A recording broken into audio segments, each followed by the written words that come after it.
quand la tristesse arrive, je sais tu es là, toujours près de moi. Bon mardi, bienvenue à votre émission La Victoire de l'amour. J'espère que vous allez bien aujourd'hui. Comme à tous les mardis, on rejoint notre amie Brigitte et l'homélie avec l'abbé Éloi Giard.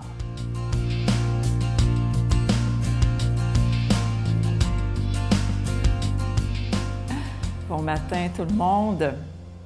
Alors, comme on a vu la semaine dernière, quelle est la différence entre une émotion, un sentiment et une motion, qu'on dit souvent motion intérieure?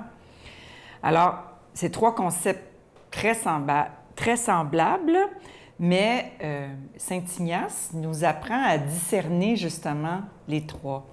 Et bon, la semaine passée, je vous montrais mon petit bateau là, qui est sur la vague. Alors, l'émotion, c'est la vague.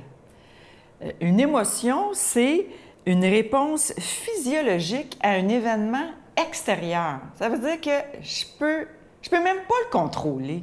Comprenez-vous? C'est comme, moi, quand quelque chose me fait pogner les nerfs, ça me fait pogner les nerfs. D'ailleurs, j'ai eu une petite chicane avec mon mari là-dessus, d'ailleurs. Il n'aime pas ça quand je me fâche, mais je suis pas capable de me contrôler quand je me fâche. Je pogne les nerfs, là, puis lui, pareil, puis en tout cas... Alors, c'est ça. L'émotion, c'est fort, ça nous rentre dedans. Il est arrivé quelque chose, on est triste, on pleure, ou on est joyeux. C'est une émotion, c'est ce qui est à la surface, la vague. Bon, ensuite, il y a le sentiment qui est plus profond et plus durable. Hein? Il fait intervenir la mémoire, peut donc provenir d'un souvenir. On peut l'intellectualiser, le comprendre, on peut mettre des mots dessus. Pourquoi j'aime mon amoureux, j'aime mon sentiment, l'amour, la fierté, l'inquiétude, la confiance, la culpabilité. Tout ça, c'est des sentiments. Vous comprenez la différence entre les deux? Et la motion, donc, c'est ce qui est le courant marin, là, qui est vraiment au fond de la mer, là. C'est beaucoup plus profond que le sentiment et ça vient de l'intérieur du cœur. Vous voyez? C'est ce qui habite, on va dire, notre âme, notre cœur. Une conviction profonde, un état d'être. On le reconnaît à sa durée.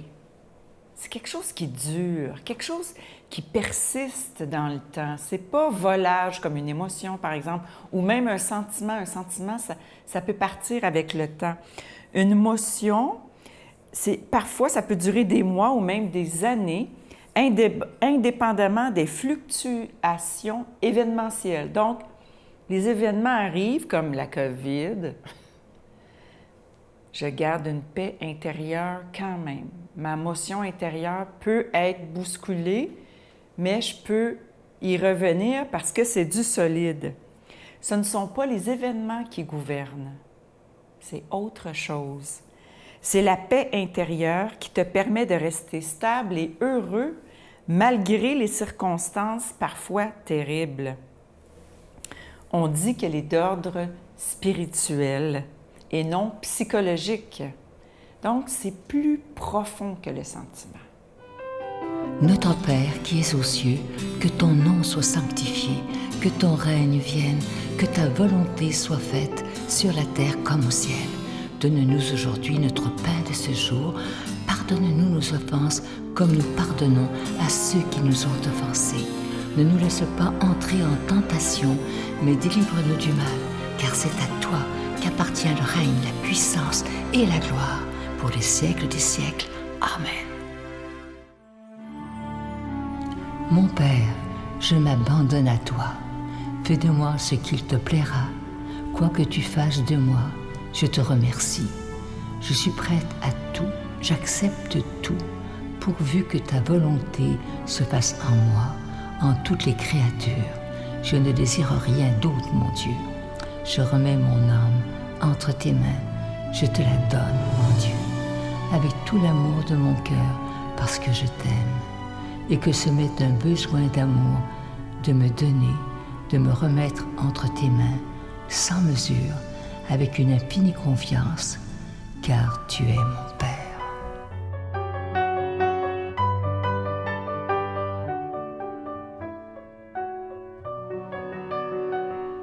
Nous sommes en plein mois de mars, plein mois du Carême 2021. Comme vous le savez, comme on fait à chaque année, pendant le Carême, c'est exceptionnel, il n'y a pas de cadeau du mois.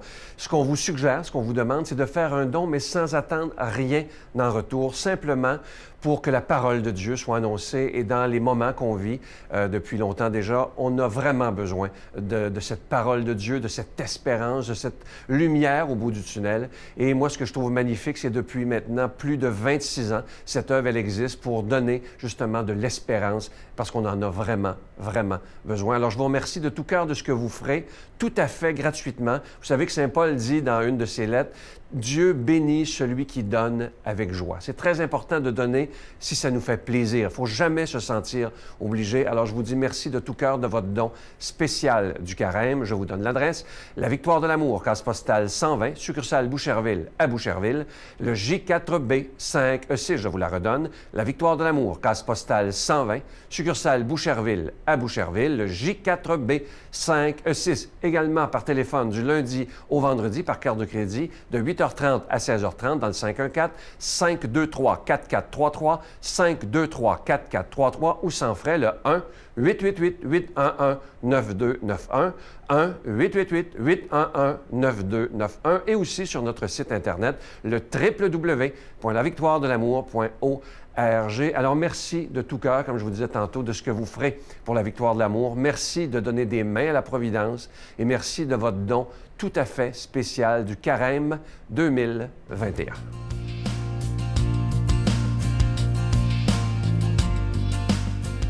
Mon Dieu, donnez-moi la sérénité d'accepter les choses que je ne peux changer, le courage de changer les choses que je peux et la sagesse d'en connaître la différence. Amen.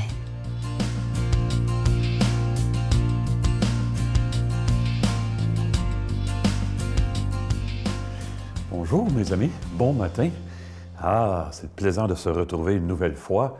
C'est le début du mois de mars. Et c'est le carême qui a commencé depuis quelque temps, mais au moins, les journées ont commencé à rallonger, ça paraît. Ah, il fait clair jusqu'à 5 heures. Ça fait du bien, hein? Ça donne envie de revivre. Et parlant de ça, qu'est-ce qui peut nous faire revivre sinon la certitude qu'on est aimé? Et c'est ce dont il sera question dans l'Écriture. On a besoin de ça comme d'un printemps. Hein? Alors, on y va tout de suite, c'est une parabole bien connue dans l'Évangile de Matthieu. Pierre s'approcha de Jésus pour lui demander, « Seigneur, quand mon frère commettra des fautes contre moi, combien de fois dois-je lui pardonner? Jusqu'à 7 fois? » Jésus lui répondit, « Je ne te dis pas jusqu'à 7 fois, mais jusqu'à 70 fois 7 fois. » En effet, le royaume des cieux est comparable à un roi qui voulut régler ses comptes avec ses serviteurs. Il commençait quand on lui amena quelqu'un qui lui devait 10 000 talents, c'est-à-dire 60 millions de pièces d'argent. Comme cet homme n'avait pas de quoi rembourser, le maître ordonna de le vendre avec sa femme, ses enfants et tous ses biens en remboursement de sa dette. Alors, tombant à ses pieds, le serviteur demeurait prosterné et disait « Prends patience envers moi, et je te rembourserai tout. » Saisi de pitié, le maître de ce serviteur le laissa partir et lui remit sa dette. Mais, en sortant, le serviteur trouva un de ses compagnons qui lui devait 100 pièces d'argent. Il se jeta sur lui pour l'étrangler en disant « Rembourse ta dette. » Alors, tombant à ses pieds, son compagnon le suppliait « Prends patience envers moi, et je te rembourserai. » Mais l'autre refusa et le fit jeter en prison jusqu'à ce qu'il ait remboursé. Ses compagnons, en voyant cela, furent profondément attristés et allèrent tout raconter à leur maître. Alors celui-ci le fit appeler et lui dit, « Serviteur mauvais, je t'avais remis toute cette dette parce que tu m'avais supplié. Ne devais-tu pas, à ton tour, avoir pitié de ton compagnon comme moi-même j'avais eu pitié de lui? De toi, dans sa colère, son maître le livra au bourreau jusqu'à ce qu'il eût tout remboursé. C'est ainsi que mon Père du ciel vous traitera si chacun de vous ne pardonne pas à son frère de tout son cœur. » Hey, je me souviens, ça fait une bonne trentaine d'années, je me souviens pourtant, une fin de semaine de cours de préparation au mariage, figurez-vous donc. On faisait venir le samedi soir un couple dans les milieux où on se trouvait. On faisait venir un couple là, de gens qui étaient mariés depuis plusieurs années et qui donnaient un témoignage. Et cette fin de semaine-là, c'était dans ma paroisse et j'avais trouvé un couple qui était marié depuis à peu près une quarantaine d'années, qui avait eu 6-7 enfants, bon, dont un qui avait eu des problèmes de drogue sérieux. Et mettons, on va les appeler Gérard et Diane. Bon, Diane fait son témoignage, c'était touchant. Et Gérard fait le sien aussi. Et à un moment donné, il en vient à dire, vous savez, moi, ce que j'admire le plus chez ma femme peut-être, c'est sa capacité de pardonner. Si j'avais la capacité, moi, si j'étais capable de pardonner ne serait-ce qu'un dixième de ce qu'elle a pardonné dans sa vie, je serais bien fier de moi. Et moi, je savais que son fils qui avait pris de la drogue l'accotait sur le mur puis il la tapochait pour avoir de l'argent pour consommer. Hein. Puis elle l'aimait encore, hein, autant. Hein. Et je vous assure, quand le mari a dit ça, il y avait un grand silence dans les évaluations en fin de la semaine. Qu'est-ce que vous avez aimé le mieux? Le témoignage de Gérard et de Diane. Et notre capacité de pardonner, c'est peut-être le plus beau témoignage à offrir dans notre monde actuel. Hein? Le témoignage qui a une réalité plus profonde dans notre cœur que l'offense qu'on nous a faite. C'est ce que le Christ témoigne sur la croix. Pardonne-leur, bien sûr. Je me souviens de vous avoir parlé de Anthony Roy Hinton, un Noir américain qui a été condamné injustement à la prison pour un double meurtre qu'il n'avait pas commis. Il est resté 28 ans en prison avant qu'on réussisse à le faire sortir. Et quand il est sorti, il est interviewé, puis l'intervieweur lui dit « Ça se peut pas que vous leur en vouliez pas à ceux qui vous ont fait ça. Hein? » Il dit « Au début, oui, mais plus maintenant. Parce que si je suis furieux et rancunier, là, je leur laisse le reste de ma vie à ces gens-là. » Non, il y a quelque chose de plus profond qui a pris la place. Ouf! Hey! C'est la certitude d'être aimé qui fait jaillir la source au fond de nous. Et moi, je trouve que le sacrement du pardon, c'est pour ça. Souvent, je dis aux parents, quand je prépare les jeunes au sacrement du pardon, je dis aux parents, moi, j'aimerais ça me confesser toutes les semaines. Pas parce que je suis plus zélé, plus scrupuleux, que je me sens plus mal que les autres, non, mais, hey, j'ai fait telle affaire. Dis-moi que je suis aimé, j'en ai besoin. Dis-moi que je suis aimé quand même. Ça me transforme. Ça me fait du bien. Eh bien, que le Seigneur nous convainque que sa vie, c'est l'amour et que l'amour, c'est notre vie. Qu'il nous bénisse au nom du Père, du Fils et du Saint-Esprit. Amen. Bonne vie tout le monde. Je vous salue Marie, pleine de grâce.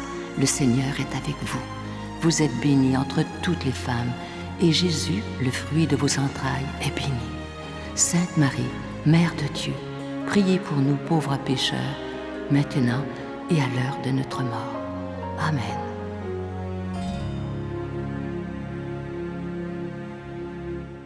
Je veux prendre le temps aujourd'hui encore de vous remercier de ce que vous ferez pour le Carême 2021. Merci de votre grande générosité. Vous savez qu'on en a réellement besoin. Sans vous, cette œuvre-là, elle ne pourrait pas vivre. Alors, en cette période de Carême, je me permets d'être un peu plus insistant en vous demandant d'être des protecteurs de la foi.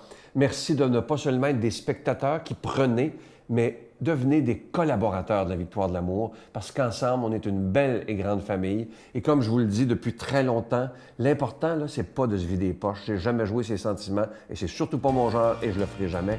Mais on a besoin de vous. Vous savez qu'on doit payer pour être à la télévision. C'est pas gratuit, tout ça, là. Mais moi, je me dis qu'ensemble, sans se vider les poches, à la gang qu'on est, on est capable d'être là encore pour des dizaines et des dizaines d'années. Merci de donner des mains à la Providence. Pourquoi je n'ai pas de bras et que les autres en ont? J'avais quand même pas mal de questionnements, c'est vrai. De révolte profonde, peut-être pas. Mais c'est vrai que de temps en temps, j'aspirais à pouvoir être comme les autres.